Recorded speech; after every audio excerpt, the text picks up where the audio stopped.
Hey gardening friends, it's been about 2 weeks since I planted the tomato plants out, and it's now time for me to start to prune the tomatoes. Now there are different thoughts on how to prune tomatoes, and I don't think there's really a right or wrong way. It's just whatever way works for you and where you've seen results.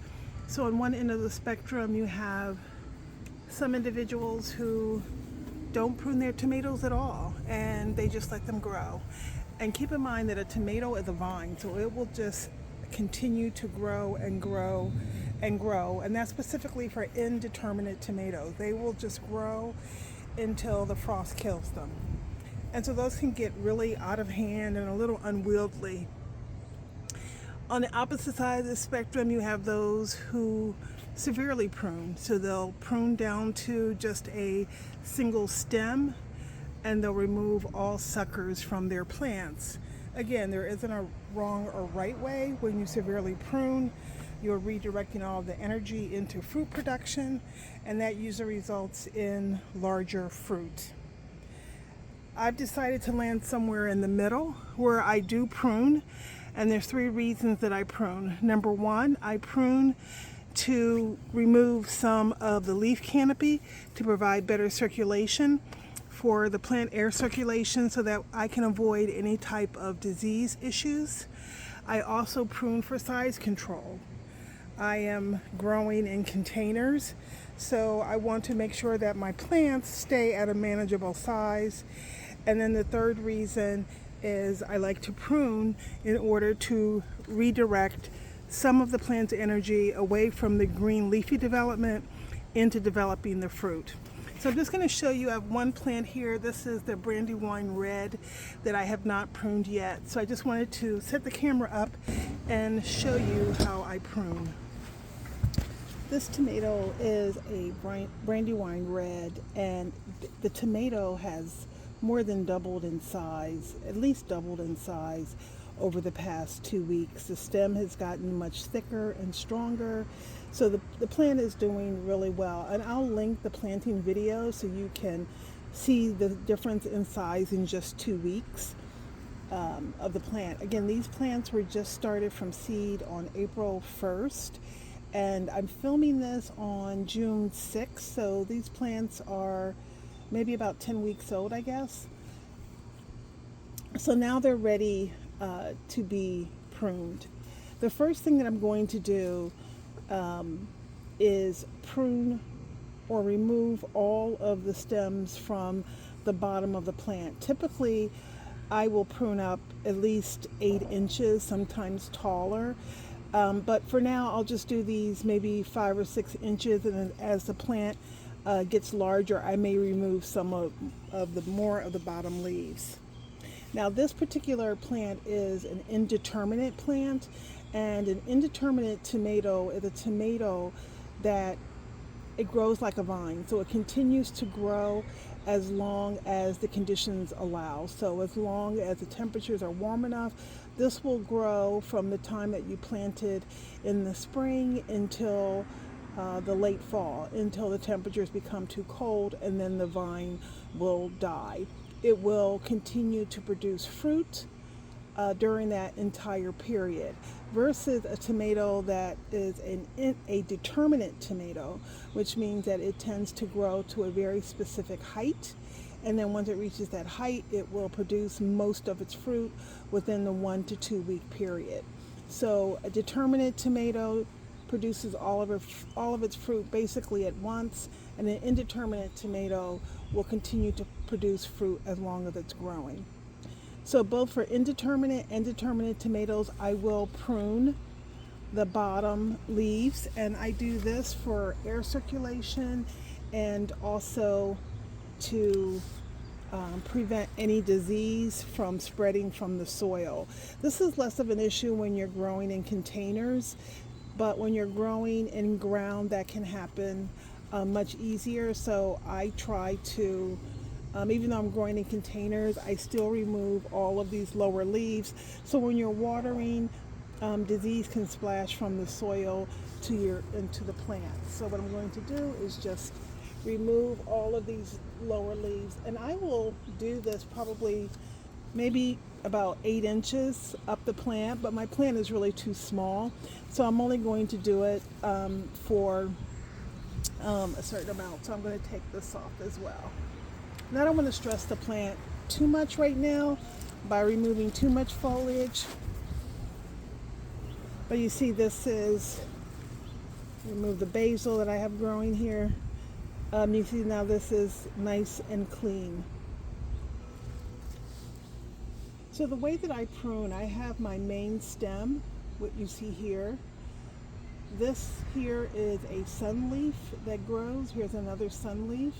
And in between your main stem and the sun leaf is what we call a sucker. And this sucker will grow just like the main stem of the plant. It will grow, it will produce flowers and fruit, and it will also produce suckers of its own. So when you remove these, technically you are removing potential fruit that could develop. But I'm not concerned about that, because what I will do is, the first thing that I will do, I will leave the main stem here, and then I will take one of the suckers and I will allow that to continue to grow to become a second main stem. So what I'm going to do here, I'm going to remove this sucker because I don't want this to develop. I'm going to cut that off.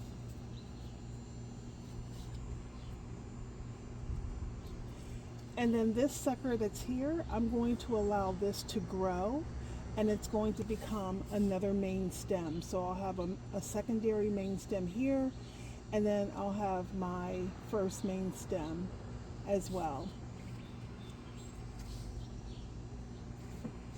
You can see right here, I'm actually starting to develop some fruit on this main stem, which I think the plant is large enough to start producing fruit. So that's basically how I prune. So as the plant becomes larger, I will remove most of the suckers that grow in between the sun leaf and the main stem, but I will allow some to remain, and as that sucker grows and produces fruit, then I will allow it to produce one bunch of tomatoes, and then I will trim it. I won't let it continue to grow, and I mostly do that for size control and also to redirect the energy back to the main plant. So that's really how I prune my tomatoes. We can go over and look at the Goose Creek, which grows a little differently from the Brandywine red plant.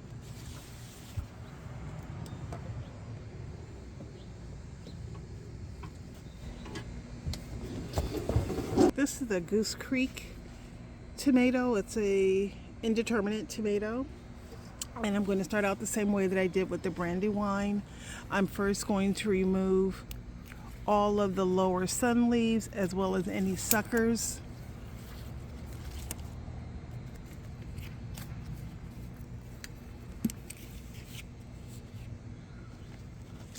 And again, it will, over time, I will probably remove more of the lower leaves as the plant gets taller and stronger. So I think this one over here, as well as the sucker, is ready to go. Now this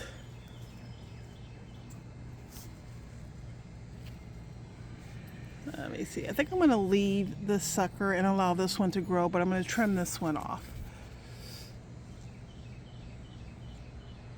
So I'm going to trim this one off, but I'm going to allow this one to grow. I'm going to cut that off. So this is my main stem. This is a sun leaf. This is a sucker that I'm going to allow to grow, and it will become my second main stem. So I'll have the first main stem and the second main stem, and I will allow both of these to grow and to develop some suckers. I'll remove some of the suckers, but I will allow some of the suckers to grow and develop fruit. So if you look here, there's a sucker on this side. So this is the sucker that I'm going to keep and allow to develop into a secondary main stem. But this sucker right here is the one that I'm going to get rid of.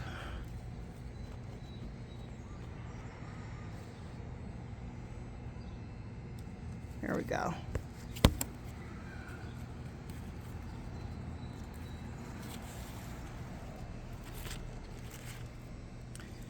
And I think that's all the pruning I'm going to do on this plant right now. I don't like to prune too much at one time. That can be very stressful for the plant. So I'm always mindful about how much I'm removing from the plant at any given time. So I'll let this grow probably for another 2 weeks. This secondary stem will become much larger, and I'll start to manage that and remove any excess suckers that may grow on this one. I'll allow a few suckers to develop here and also on the main stem. As this continues to grow, I will allow some of the suckers to develop as well. So that's how I prune my tomato plant, somewhere in the middle. I don't let them grow just willy-nilly, but I also allow some of the suckers to grow and develop and produce fruit. Hope you found that helpful. Happy gardening.